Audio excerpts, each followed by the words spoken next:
Paano kung sinubukan mong kausapin ang isang babae, tapos bigla kanyang pinahiya at umalis habang nakatingin ang lahat? Masakit, no?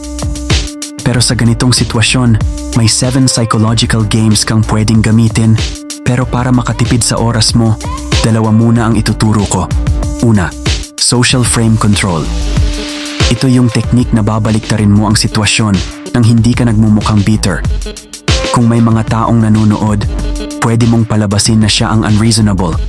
Halimbawa, kung bastos ang sinabi niya bago umalis, sabihin mo ng medyo malakas at may ngiti. Ay, mukhang bad day siya ngayon ah. Boom! Biglang siya ang mapapasama sa paningin ng iba.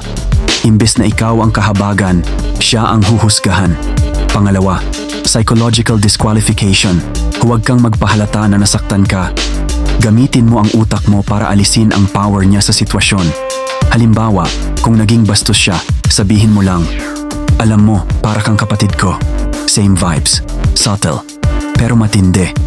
Doon mo ipinapakita na hindi ka interesado sa kanya in the first place. Ikaw ang nagsiset ng standards. Hindi siya.